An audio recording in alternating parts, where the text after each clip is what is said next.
Hi sailors, and welcome to a new podcast here on explorenorth.no. I'm your host, Jon Antrup. This time we are going up north. Surprise, surprise. It's pretty much... I always end up in the north somehow, but that's how I like it. This time we're talking to Luke, who is a Dutch guy who's been totally fascinated and fell in love with the Norwegian landscape or the coastline up north, and especially Finnmark. So he and some friends started a charter company. Now it's called Moondance Expeditions, and they have a great business philosophy because they charter out a boat to ski and sail, run and sail, everything sail related in the northern hemisphere. And at the same time, they're using some of that money to funnel it back into NGOs that want to do good for the ocean. So this year, Gator Arctic, which I co-founded together with Katarina Frosta, we got to spend 10 days on their beautiful aluminium boat going to Sørøya. We were attempting to go to Bear Island to clean the beaches, take samples, do all that things, but it was supposed to blow 50 knots, and no one has any business up there in a sailing boat in those kind of conditions. So we ended up in magnificent Sørøya instead. That's on the coast of Finnmark. We cleaned almost a ton of litter, and brought scientists and youth. We took samples. We learned a lot about the nature and everything. And all the samples are now been analyzed by Scripps in the US. So we're looking forward to getting the results from we took earth samples, water samples, air samples, everything. And Katarina Frosta is actually going to Scripps in January, I think, to get the results. We hope. So more about that later. But now, back to Luke. Every company that does charter in the north or everywhere on the planet should have that in their business plan, to give something back to the ocean. And when it comes to news from my side, I'm back after skipping the Witness for 3 months. I've been busy finishing up a book about anchoring techniques. It's going to be published in Norwegian first, and then in English as a Kindle version. More about that later. But I've also been busy doing a new website with the help from my son, and it's coming along. It's going to be good. But one of the new features is a shop where you can buy the books, and I've also added a method for you to support the podcast if you want to support the podcast. No pressure at all. But yeah, you can support the podcast by donating money. However much you like or however little you like. But most of all, I'm very interested in you listening to this podcast and being inspired. And I think you will be inspired by listening to Luke and his love for sailing along the Norwegian coast and preserving the ocean. Thank you. Hi, it's time for a new podcast, and I'm sitting back in my boat in Fredrikstad. And Luke, where are you? I'm currently in Amsterdam. I'm sitting behind a desk. I have a very small desk space where I try not to be when I'm not on the boat. And I know you can't see the ocean from Amsterdam, but can you see a canal from the window behind you? When I look for the trees, yes, there is a canal. Nice. Yeah. So you have some kind of water connection at least. I'm surrounded by water. Yeah. That's the nice thing about Amsterdam. Yeah. And you're surrounded by water in your professional life too, aren't you? Exactly. Yeah. I think... from a very young age, I started windsurfing a lot, like really a lot. From when I was 12, I've done a lot of windsurfing on the lakes here around Amsterdam, and there are several lakes where you can windsurf with with good wind. And I did that until my 18th. And then I went to study here in Amsterdam, sports management and business. Then I met some other friends who were windsurfing a lot too, and we went out windsurfing on the sea. And two of those friends were already planning a trip to sail around the world and to do a lot of projects along and try to windsurf and surf and climb a lot of mountains where you normally can't get with a car, but only with a boat. Yeah. Yeah. And then I think, yeah. Now, was it well, it was obviously the windsurfing that got you into sailing. But did you go sailing to go more windsurfing? Or was it? I just love to be out on the water. So I did some small boat sailing too, like on a catamaran or laser sailing, but that were mostly like a week of summer camp on small sailing boats. So when those two friends were talking about this trip, I thought like, we have some feeling for small boat sailing, and practically it's more or less the same. And it took us 2 years to find like a cheap boat in America. And then we saved up all our student loans and bought a ship with 4 of us, and bought a one-way ticket to Maine. The boat was a training boat for the Maine Maritime Academy. So it was an aluminum Freres design ship, very old, from the 1975. And this Maritime Academy trained on it for several years. And it was built for the Bermuda to Newport race. It has won that race a couple of times. And then we just went there and fixed it up and sailed it back to Amsterdam. And that was our first big trip on the sea. Nice. Is it a racing boat or a? Yes, it was we always call it a transatlantic racing boat, sailing yacht. Yeah.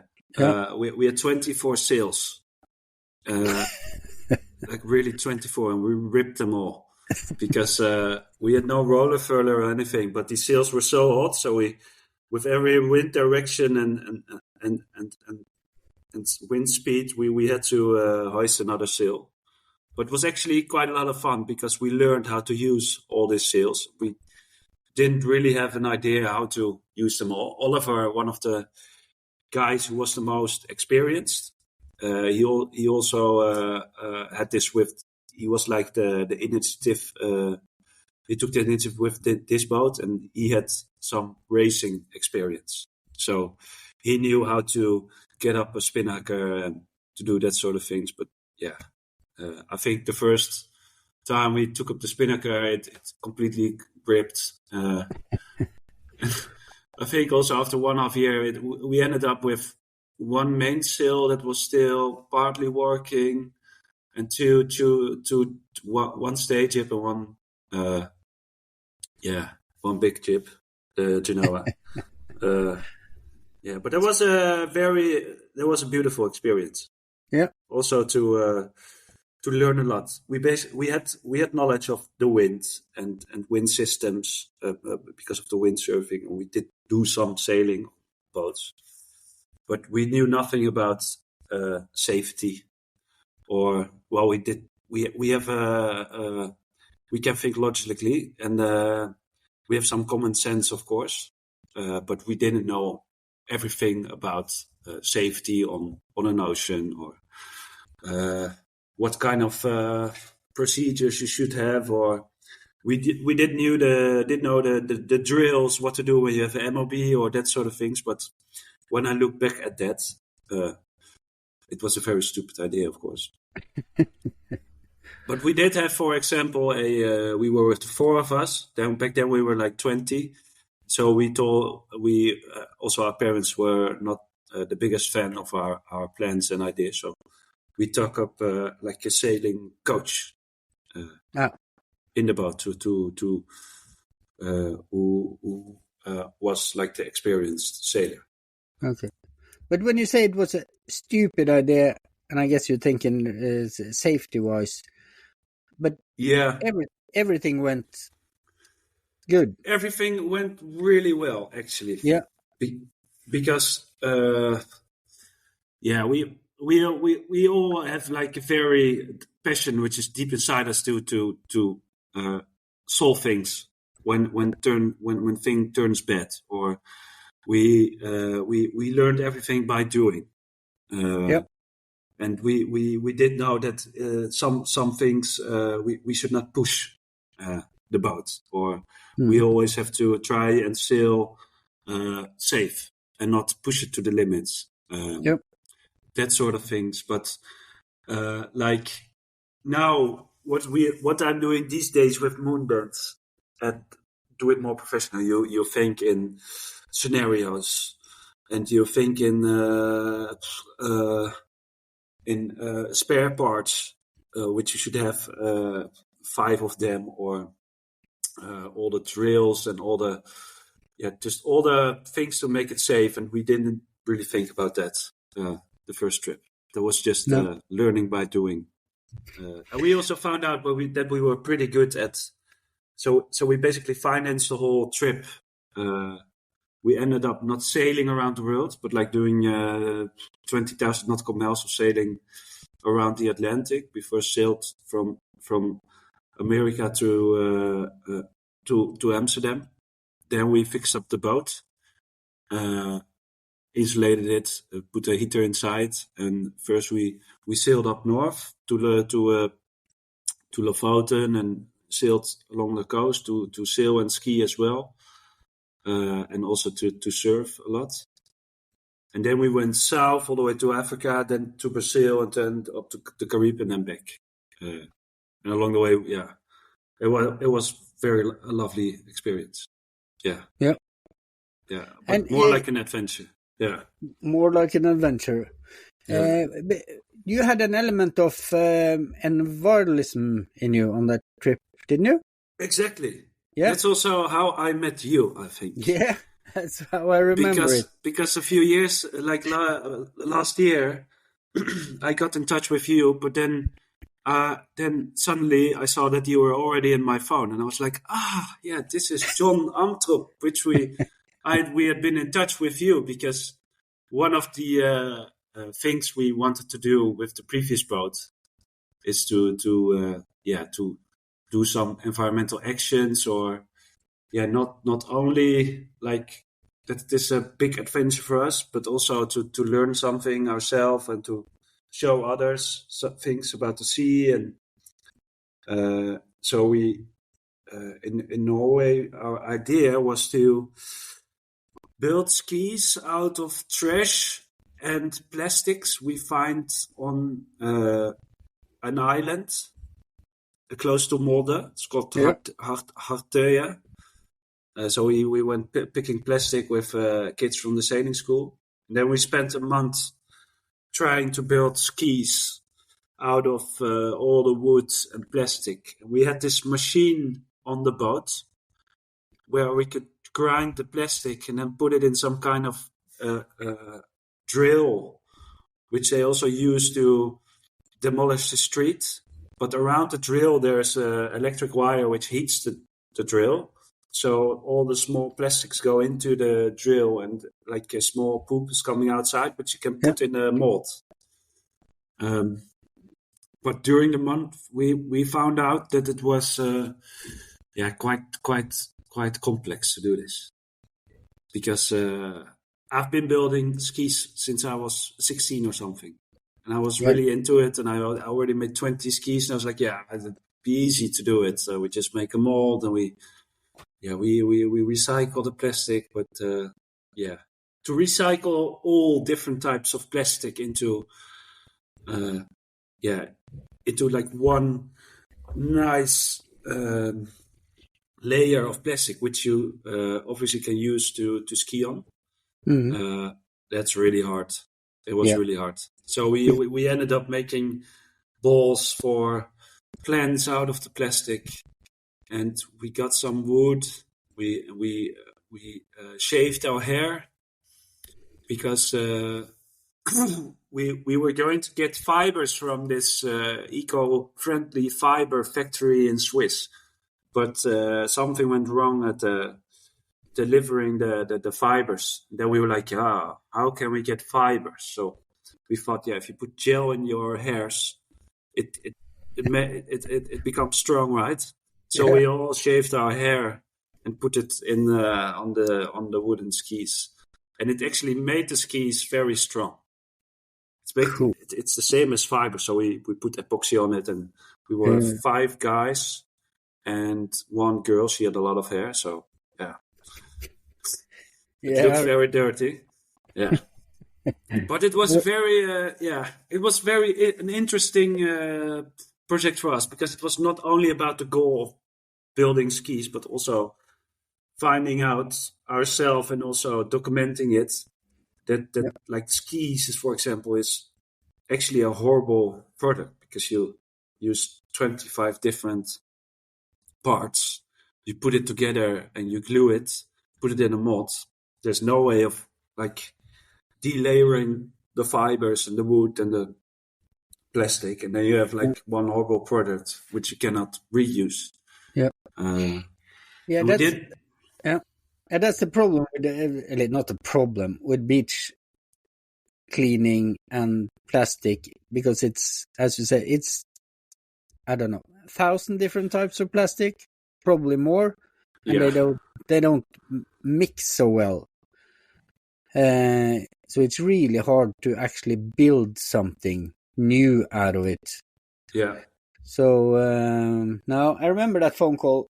I thought it was some crazy Dutch people up in Molde doing skis, but it was really, really inspiring. Yeah, it was fun. Also, it was for us inspiring too. Yeah. And I get to inspire the local kids up there. Yeah, that was really nice. And we also met some local people who were. We met this guy up in Opdal from EV Ski. And he was building skis in a farm for, I think, 10 years as well. And he made a study out of how to get a type of epoxy, which you can, after building the skis, heat up to a certain point where the epoxy, it's really easy to delayer the skis. Yep. And then you can like reuse the core or the plastic. Yeah, and that was really fun to do those type of things too. We actually made a documentary about it, screened it a little bit, so that was nice. Can we find it on YouTube? Yeah, on Vimeo. It's called Zeedrift. Zeedrift. I'll link it in the description to this podcast so people can watch it. That'd be cool. And thank you, because I think you helped us to get out of the water. To go into the lift in Molde. Yeah. That's how we also... I talked to some local Yeah. Not that much of a contribution, but you do what you can. For us, yeah. Yeah. And was it up there that you, in the Molde area, where you discovered the nice combination of ski and sail? Or had you done it before? No, I have lived in Molde for a year when I was studying, and there I met this local guy, it's called Aslak Wittheim, and he was doing sail and ski with his father's ship Framstig for 20 years. His father had been doing it, and he has been doing it. And I think we met on the ferry. I was going to ski, and I was hitchhiking to the mountains, and then I met him because he was having some days off, and then I actually first heard him about what he was doing with Framstig. And then with that ship Whisper, we also did our first ski and sail in Sunnmøre Alps, Jurenfjord. I think that was about 8 years ago. Yeah. His son joined us for the first Bear Island expedition. Yeah. Sive. He's a really nice guy. Yeah, he's Luringen. He's a nice guy. Nice character. Yeah. It's a really small sailing world, isn't it? It's really small. Yeah, it's crazy, especially up in the north. Everybody knows each other, Yeah. which is Yeah, and it's actually a nice thing. yeah, it's really nice. Yeah, Yeah. it's kind of cool. No, but yeah. Yeah, and then you continued up north to Lofoten. Yeah, we made it up to Lofoten. I think it was in summer, and then we sailed south around Great Britain, the United Kingdom, to Scotland. Then on the outside of Ireland, we made it south to the Canaries, Cabo Verde, Brazil. Brazil was actually really nice. I loved it. For sailing, it was hard because we were in the north of Brazil, so there were no harbors at all. But the culture and the people were amazing. Cool. As well as on Cabo Verde, some of the islands were amazing. Yeah. Where did you go from there? And then we went up to the Caribbean. And then back to Azores and Holland. So we crossed the oceans 3 times, and then it was finished. Also, we were in Brazil, and we were going to head south, but we ran out of money. We basically didn't have any money, so and it was getting harder to get people there, like friends who were paying also for the crossings and for the food. So we had to get back. Yeah. Was it on that trip you decided to do this for a living? Not really, actually. No? I went home, and the first week I also had to get home because I tore my ACL on the first week in the mountains, and I had to fix it because I was going through money every time we were surfing or climbing or hiking. So I tried to do some exercise, but it didn't really work. And then actually COVID hit straight away when I was rehabilitating. And we were sailing the Whisper, and very close to that wharf, I saw Moondance in a canal in Lelystad next to a living ark. And when we returned with Whisper, I always thought, like, if I ever have the chance to buy a Koopmans, because I'm completely in love with those designs, I will do it. And then I saw this Koopmans, but there was you could see that the ship was kind of newly built, but never really used. No. So and then I made the connection, like, we should knock on this guy's door and see if we can rent it and maybe can do some trips with it, or expeditions or projects. And then we did knock on his door, and he got overwhelmed by us. And then I think we returned a couple of weeks, and then after a few months he got sick with us trying this, because we propose a lot of ideas how we can use the ship, because we thought it was a pity that such a beautiful ship was not sailing. And then he actually said, you can buy it for this amount of money. And then we were like, that's a very fair price for the ship. And we said yes straight away, and we got a lot of loans. And then we bought it with all these loans. Yeah. And we still had to finish the ship because it was only halfway. Oliver and me, we had to finish the ship because it was not finished inside. No, there was no heating, there was no beds, and there's no bunks in the front. There was a lot of things. Yeah. Did you have the drawings for the interior from Koopmans? No. Did you contact him? Yes. Yeah. But how was it? Yeah, well, actually, there were no plans on the interior. Yeah. So the previous owner built the ship Casco, and then he wanted to do the interior himself, the whole interior. And he just finished the engine, the electric part, and some things in the saloon. but that was it. Yep. Yeah. But we got in touch with Koopmans about that, about the interior. If there were no plans, and we also thought like, yeah, what there was already there. There was in the saloon there was a table, there was a kitchen. We thought, we will just copy that design with the wood and the HBL, and we just put that like finish it off the ship with that interior style. And the one thing with the previous owner, he really liked to keep things very robust and comfortable and simple. So with everything we built, we tried to keep it as simple as possible. With a lot of things which you build, you can make it so complex. You can make so many systems if you want, but you want to make things as simple as possible.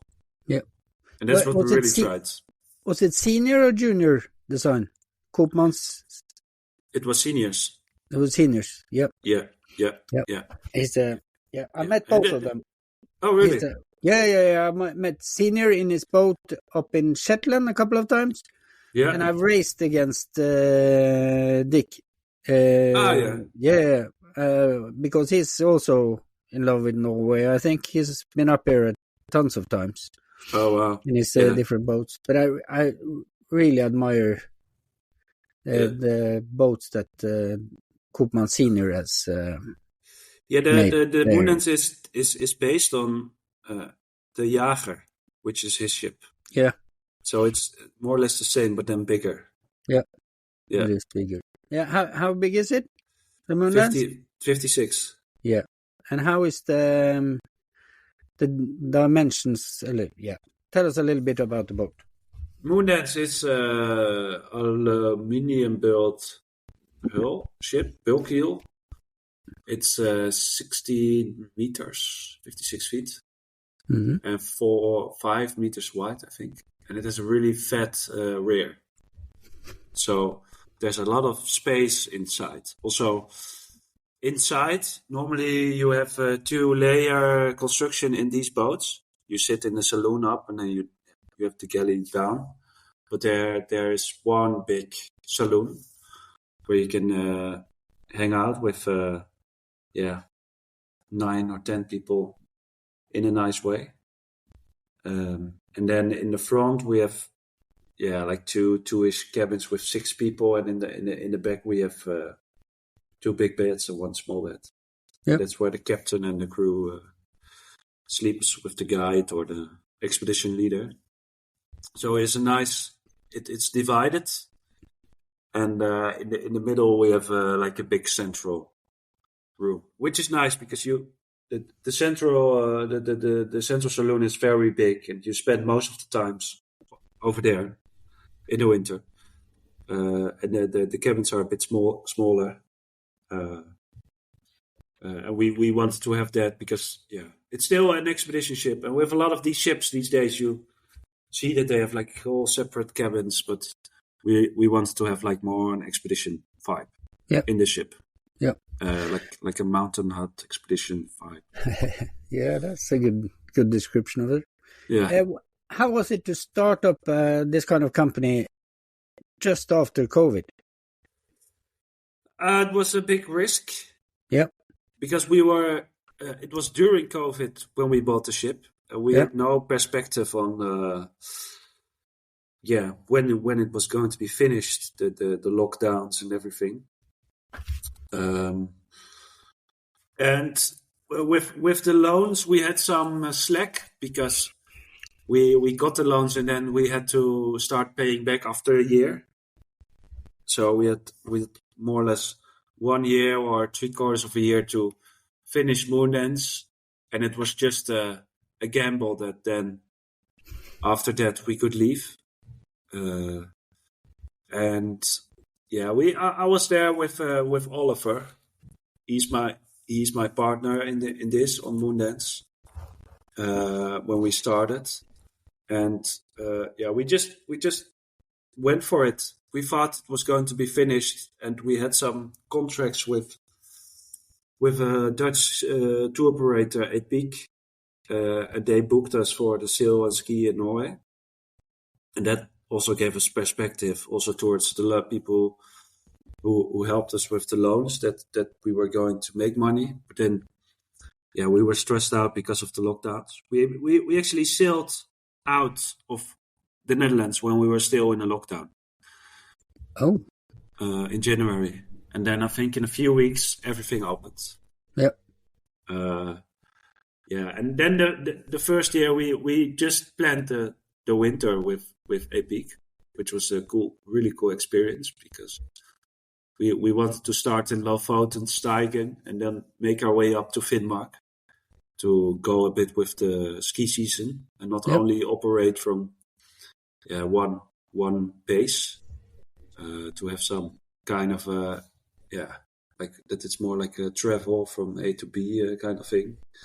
And it's also nice to see all those parts.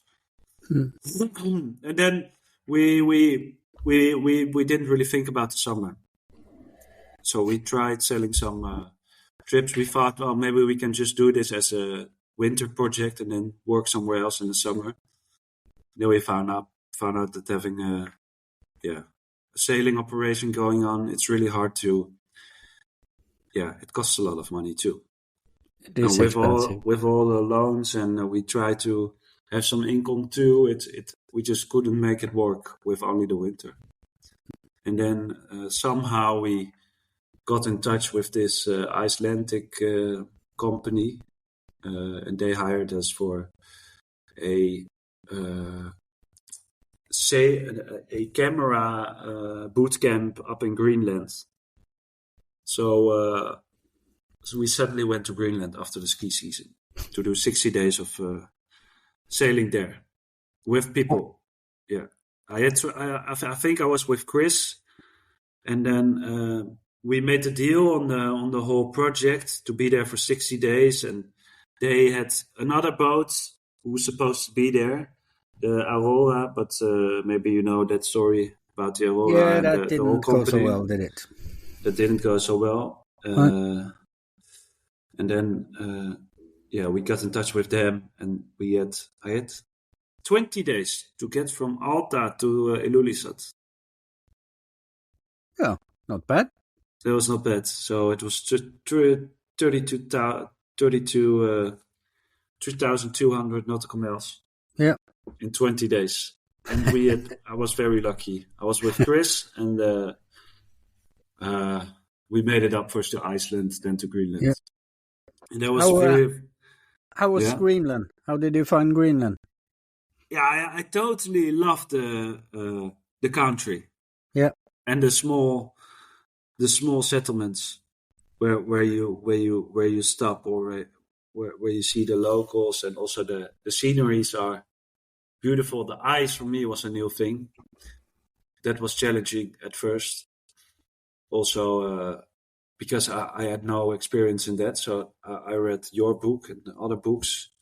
And when we were sailing and past Cape Ferro, we saw the first ice in very misty conditions, like only very small trawlers, and like you couldn't see further than 50 meters. But we had to get around this cape because every 70 hours or so there is a big storm. Yeah. So we had to go through that, and that was very challenging, but also exciting. It is kind of like type 2 fun. Yeah. Sailing in ice, in fog. Yeah. Yeah, it was not nice because I knew that we had to push through around the Cape too, and we had a really nice distance to the Cape, not too far, not too close. And then we had to go through this ice, but there was not a lot of wind. We had winds from the back, which was good. But then we couldn't see, and the other crew was it was actually the first time also that other crew didn't really feel pushing through. I was with Chris, and we said, we should, I thought, we should hang on and just be sharp and focus. And the others, they didn't really feel to to have a good faith in pushing through to these conditions. But in the end, it turned out well. Yeah, were they scared or what? They were just very scared because those small chunks of ice are 2 meters wide, and if you crash into them with 6 or 7 knots, you're done. Yeah, it's not a good idea. It's not a good idea. And also, it was going fine, but also some small things happened which it was not scary, but for example, you have to contact the JRCC of Greenland every 6 hours. Yep. And you have to send them an email. You don't get a confirmation that you sent that. Yeah. So we were in the ice, and then suddenly we got a Mayday relay from another cruise, freight vessel. Okay. And told us, so the GRC is about to go into a chopper because you didn't do an update on your email. And we did send the email every 6 hours. Also, we could see that it was sent, but maybe somehow it got stuck on the server on the Iridium network, satellite network. And that was at the same time we were heading through that mist. So maybe that made people also a little bit scared. It's also that was actually quite weird because then I contacted them and I said, okay, so from now on, you will send a confirmation after we have sent an email. Yeah. Because we don't want this to happen, of course, when things are going fine, that they start to worry. And then after 2 days, suddenly they stopped sending confirmations to me. Then I got worried about the JRCC, if they still exist.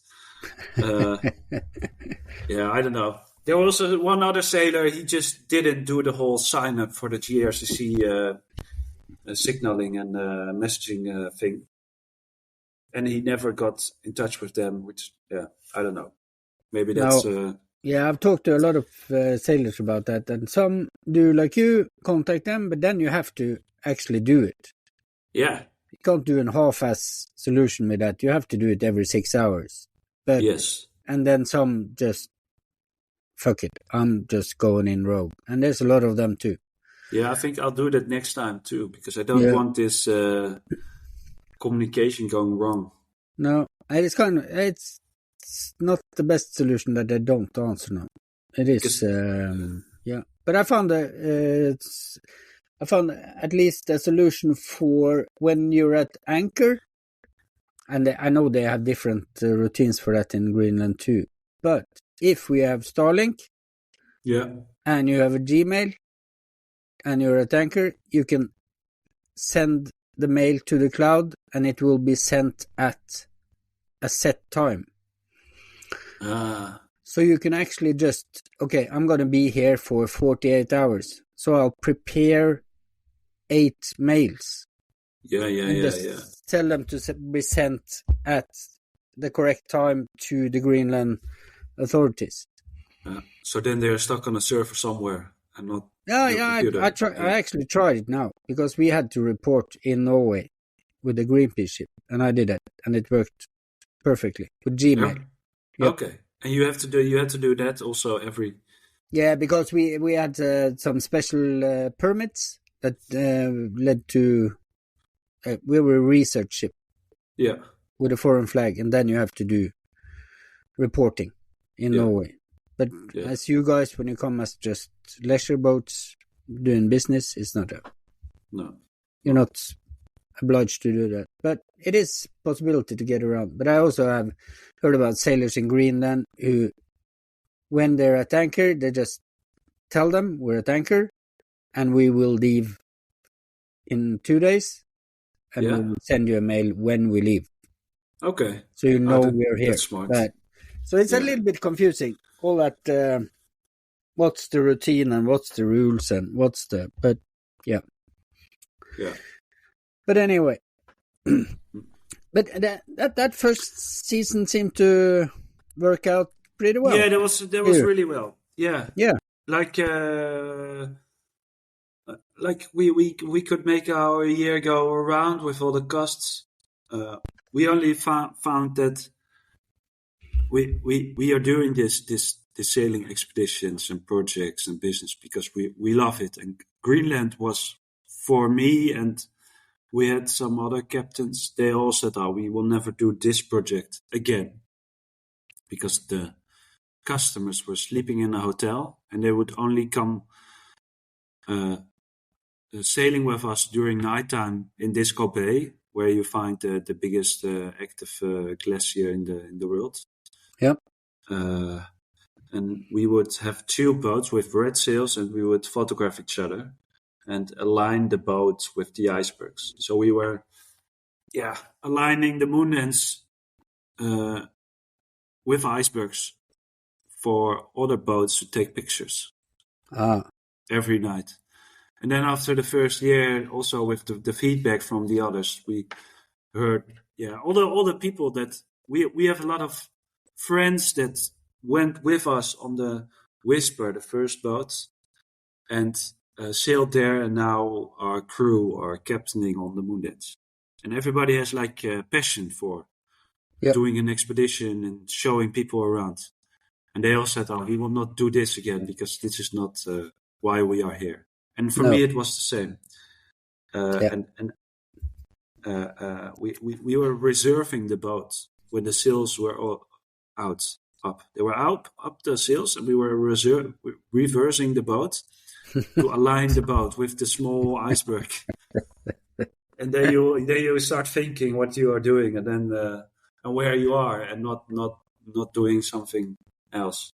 Yeah. No, you want to do exploration. You want to see. You want to explore things, and I don't know. Yeah. And then we thought, we will do. We will just try and sell the whole year ourselves. Yeah. Towards direct customers, our own projects. And then you decided to focus on Norway. Yeah, first we thought, we go to Norway, then we go to Iceland, then to go to Greenland, and we had 10 different concepts in all those countries. Yeah, we tried to sell them all, but it really didn't really work out. And then after that year, like last year, we completely focused on Norway. Yeah, what's the fascination about Norway? I know I've always met Dutch people sailing. For me, it's the mountains. Yep. Yeah, I just love these rough sceneries. I find it the most beautiful waters to sail in.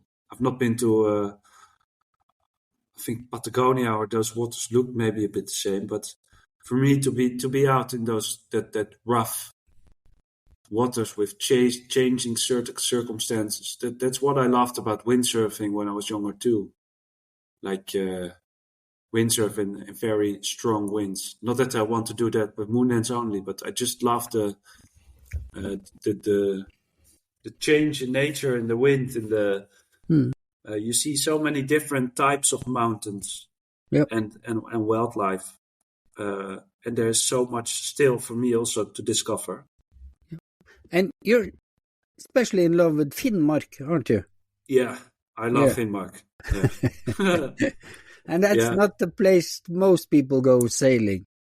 No. Most of them turn around at Tromsø or Lofoten. Yeah. I also really... There are more and boats are coming to Norway, obviously, also to do business. And everybody's doing a great job, I think. But it's getting quite crowded in some particular places like Tromsø. Yeah, and Lyngen. Yeah. And Lyngen. And when you're out with a group of people, and you're on the boat, and you're supposed to be in a remote place with no others around. That's, in my opinion, what you don't get in Lyngen and Tromsø. Maybe in Senja or Steigen you get that, but not in Lyngen or Lofoten. No. There's just too many tourists around and other boats. And I found the just Finnmark, more interesting. The mountains. I love tour skiing. I love backcountry tour skiing myself too. And the variety in ascents and descents in Finnmark, and just the amount of things you can do in a small place is huge. It's crazy. And the anchorages you find are beautiful. I'm not going to tell too much because I don't want everybody to go there. But and also the people. I love the people up there. Yeah. They all live more remote than in Tromsø and around Tromsø, and they are very welcoming to others. Yeah. And every year we come back, we meet the same people and talk with them, and I really like that up there. It is a beautiful place. Yeah, and not only Finnmark, but also the Zeiland and Sørøya and Sternøya, and I guess there's much more around there. Yeah. Yeah. Speaking about Sørøya, we and that is Gate to the Arctic, which I'm a co-founder of, and Moondance Expedition went to Sørøya. Yeah. Last year, didn't we? Yes, we did. Yeah, we're supposed to go to Europe this year. This year. We can call it this year. Yeah. only 4 months ago. 5. Yeah. Yeah. And you didn't join. You didn't have the time, but you found a perfect skipper to replace you, Chris. Yeah. You can. You want to? Yeah, you can. Yeah, I can tell something. You're the guest. You can tell us what. So we did. So what with first with Moondance Expeditions, we of course it's our business, so we have to make money to pay back loans, but I also really want to strike a balance between doing business and not only doing business to make money, but also to give something back to nature or to show others the challenges and problems we are facing. And that's where we met you in Gate of the Arctic, John and Katarina, and you've been going to Bjørnøya every year, right? Yep, Bjørnøya for the last 6 years. Yeah.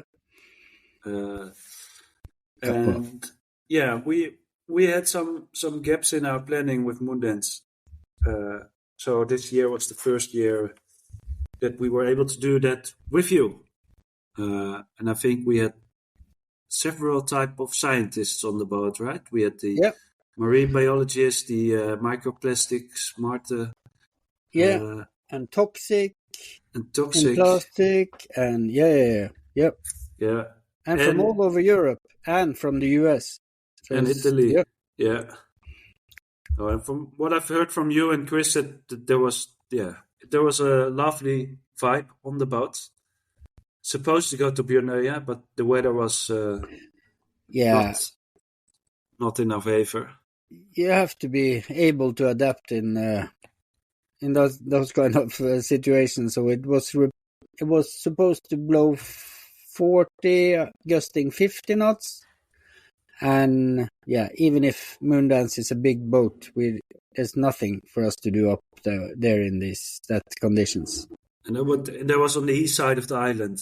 You had to land, right? Because you're doing this research on the same place every year. Yeah, that's what we're trying to do. So we ended up decided on another solution, and was beautiful Sørøya. Yeah. And I've not seen it with my own eyes, but I've seen the picture of it. Yeah. And you ended up also cleaning beaches. Yeah, we cleaned nearly a ton in Breivikbotn, which is on the southwest side of Sørøya. We went to Hasvik and then around. Yeah. I had a beautiful time. It's not always that beautiful to pick beach litter because it's kind of depressing, but it has to be done. So, yeah. And some of it has been taken. We also took water samples, air samples, and everything is sent for to be analyzed in San Francisco by Scripps. Yeah. Yep.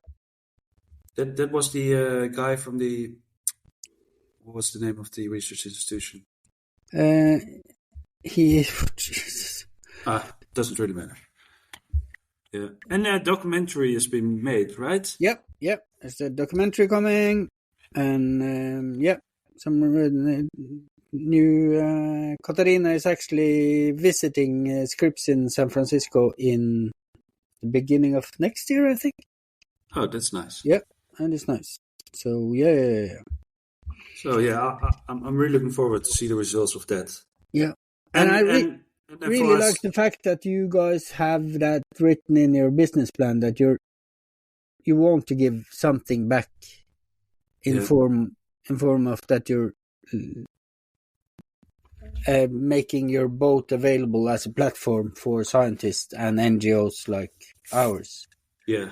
And I also think we are, for me, it feels like we are a guest in Norway. That's a nice thought. Yeah. And we are doing our business mainly in Norway, or most of the time. And it would be nice for me. It feels more nicer if we do something back in Norway too, because we don't pay. We spend so much time in nature, and we don't pay any tax for that nature. No. So we should have maybe also some kind of organization in boats that doing things with tourists. That how we can give something back to nature. And I want to do it now with this sort of projects. We also picked, I think it was a 3 ton with kids from a scouting club up in on the west side of Lofoten. Yeah, I saw that. Very impressive. Weeks. And that was really nice. Too. So it's kind of an abstract way to give something back to Norway. Yep. But it's nice, and it's also, for me, it shouldn't not only be about making money. No. This sort of business. No, I think. I think that not just only sailing businesses, but every company should have something like that in their business plan to give something back to nature, or try to make the world a better place. Yeah. Instead of, I don't think you can get away with not having that in the near future. So that's it's good of you to. Yeah, and then it's not to be completely honest. We're trying to do that more and more. Like the first 2 years for me, I just didn't have the chance to do that sort of project because I was still stressed out about financial stuff. Money, but I think when you become a bit more stable in the things you are doing with your project, it's easily to not make money for 4 weeks a year, or to build that in your company. Yeah, I think that too. That should be maybe part of it. Yeah, maybe it should be obligatory after a few years. Yeah. When you see you have a positive cash flow, something like that. But anyway, and this year you're actually, most people who goes to Greenland just goes to Svalbard first to maybe learn something and maybe see if they're attracted by it. But you do it the opposite way around, don't you? Yeah, we just followed the money. Money. Yeah. Svalbard is a bit closer, maybe a bit more accessible. Yeah, it is. It's really accessible. But still, I'm not really sure if it's easier than Greenland. I've not been to Svalbard, but but you're going now. We are going now next year to spend a month there. So we have 2 months planned in Finnmark. I think a few weeks, 1 week in Tromsø, then the rest of the weeks in Finnmark, and then we will head up to Svalbard. Yeah. To spend a bit more than a month in Svalbard. Mm-hmm. To do ski and sail. To do ski and sail. Yep. Because the end of May, beginning of June, or May and June is always a bit of a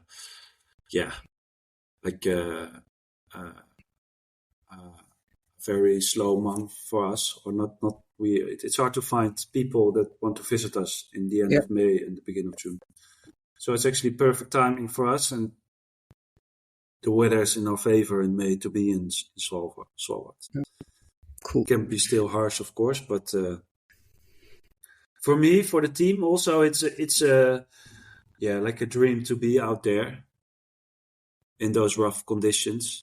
Also with the glaciers, with the polar bears, they bring a whole new perspective to it. And I think you'll get really close to nature while being there, because you're more aware of your surroundings, what is happening around you. Yeah. And it's not about ski and sail anymore, but it's more about the expedition of being there. Yeah, it's definitely an added value of being up there. And again, the environmental side of it, it's, as you say, you get closer to nature and you'll see the changes, or you'll be interested in the changes, at least. Yeah. That's also why we are doing as a team the guiding course over there. Yeah. To first have more knowledge of the island and the history, and how to ensure safety throughout these expeditions. Yeah, because there's the new rules for Svalbard, and commercial sailing up there gets into effect from January 1st next year, right? Yeah. So you have to have at least one with a guiding course on board. Yeah. I think you can make. I think if you have a guide. Yeah. Like a local certified guide, it's already enough. Yeah. But we as a team want to have this course or certification too. Yeah. So there's actually 2 people. Yeah. Okay. So and you there's only certain spots in Svalbard where you can go on land. Where you can land. Yep. I think you have to have AIS on your dinghies as well. So the local government can follow you all the time where you are at. Yep. You have to stay away from polar bears for around 1 kilometers, right? Or I'm not totally sure. Yeah, I've also heard different opinions on that rule. Yeah. But it should be obviously not the goal to be close to them. No. You shouldn't be that anyway. So it would be nice if you can see them through the binoculars. I think it's 500 meters. The new rules from 300 to 500, something like that, and no drones, and there's a lot of new rules. And my first reaction when I heard the new rules is this going to be devastating for people like you? Yeah. But again, you're doing it the opposite way. But I also think I have no reference point. No. So I've not been there before, and I just have to adapt to these new rules. Yep. I would have been happier if the new rules were like you can only be on a vessel with no more than 24 passengers. Yep. That would have been nice. That we erase all the cruise ships. Yeah. Because that's also what I actually hated about Greenland. That, especially in Disco Bay, you have you have one ship every day. Yeah. Like one National Geographic ship anchoring up in the bay every day, and then they just go out with their dinghies for 1 hour into the harbor. Then 1 hour people walk around, and then they are on their own luxury vessel again and sail out to the new place. It is a strange kind of life. And but for us, we just have to adapt and really look into it. Yep. And for us, it's also a new adventure. So I'm actually really looking forward to it. I guess there's many boats now that decided not to go anymore. Definitely. Which is also good for us. I don't know. Do you see a lot of challenges at others, or? Yeah. Well, also sailing boats, or is it more the bigger ones? Also sailing boats, because it's kind of it's not kind of strange. It's pretty fucking strange that they haven't, like you were touching, they haven't made no difference between cruising boats which have 200 guests Yeah. and you guys who have less than 10 guests. Yeah. And you're actually environmental friendly, or at least insanely more environmental friendly than a huge cruise boat with 200 people on board, with sewage and diesel consumption and flights and all that which comes along with it. It's just does not make sense that they haven't made that difference. No. We have these cruising vessels coming in, cruise ships coming into Amsterdam too. Yeah. I read this article that when the moment they like sail into they really sail into the city center next to Amsterdam Central Station with that boat. Yeah. And they go out in a day, and the amount of fuel they use while sailing in and out and being in the harbor because they are not on shore power too. Well, maybe for a little bit. They use the same as all the cars that are inside the city in Amsterdam for one day. Uses the same amount of fuel. So I guess the cruise ships in Svalbard are a bit smaller, but still. Yeah. When I read that, I was like, okay, so there's no difference between... Well, there's a difference, I think, between 200 and like 40 people. I don't know, but not between the... Like... Because there are the Norwegian Maritime Authority also has the rules are different when you're shorter than, I think it's 24 meters and below 12 passengers. Yep.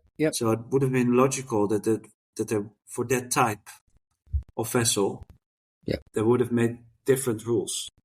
They should have made different rules to promote that kind of environmental friendly tourism. Exactly. But, well, things might change. But it's good that you guys do it. I like that. Yeah. And we're getting close to an hour here now. Okay. So how is the season looking out for you guys? So we do Finnmark, we go up to Svalbard, and then we go back to Lofoten. Because last year we did our first trail running and sailing trips there. Yeah. How was that? It's amazing. Yeah. I really like trail running or hikers or snowshoeing because it's not only about getting to the perfect mountain where you find the best snow, because you can drop people everywhere. Yeah. And sail to a new place. And these people are, obviously very adventurous and sporty and helpful. And the trail running is for us like, it's a completely new concept. I think it doesn't really existed before too, trail and sail and trail running. It isn't very innovative maybe too, because people have been running in mountains for thousands of years, but it's called trail running now these days. And that's what we do now from the boat. So we have several partners where we work with, and we just have a bunch of runners on the boat, and then they run for maybe 5 to 30 kilometers per day. Yeah. And we end up in a new spot every day, or we do a traverse. And we just make a circle with the boat. Maybe next year we focus a bit more on Stegen or south of Bude, because you have some really nice islands there too. Because it's getting a little bit crowded in Lofoten, right? Yeah, Lofoten is also a bit crowded. Yeah. Some of the parts. Yeah. The most. Depends a bit where you are too, but no, but also you see the camper vans everywhere. Yeah. So, but for example, Veerøy is still really nice. You have a beautiful anchorage there. Yeah. We run from there. So that's what we do for a few weeks. We also do some sail and climbing trips. We will do I think then we will move to Finnmark again. Back to Finnmark, and we do some trail running there too with a Swedish guide, and we will do some sailing and spearfishing trips. Nice. So I met this guy called Eivind, and he has this Instagram channel where he tells people how he is spearfishing in northern Norway. And he's actually quite famous in the world on his cod. He's doing a lot of cod spearing and halibut. And in Surøya, you have a lot of halibut. Yeah, a lot of halibut there. Yeah. And for the spearfishing community, it's also one in a lifetime to spear a halibut. And also the spearfishing, Eivind, he is a marine biologist. So we get to learn about that fish and about everything on that fish, or even just the underwater world about him. So we will make it like a spearfishing learning experience in Surøya. Nice. And learn people how to spear better, of course. Yeah. And that's a new trip too. So next year we will do Svalbard and Surøya as a new destinations, and maybe on the way back we will sail past Scotland to. I really want to do the Channel once, maybe do some kind of hiking and whiskey trip. I don't know. We'll see about that. But it's also enough when it's enough. Yeah. Yeah. That's a good ending point. Yeah. And where can people find information about on Moondance? When they Google Moondance Expeditions, they will find us. Yeah, cool. Yeah. And I suggest that people do that. Thank you so much for joining, Luke. Yeah, thanks that I can be part of it. And we'll definitely speak again. Yeah, for sure. Cool. Thanks. Okay. Speak to you. Bye-bye. Bye.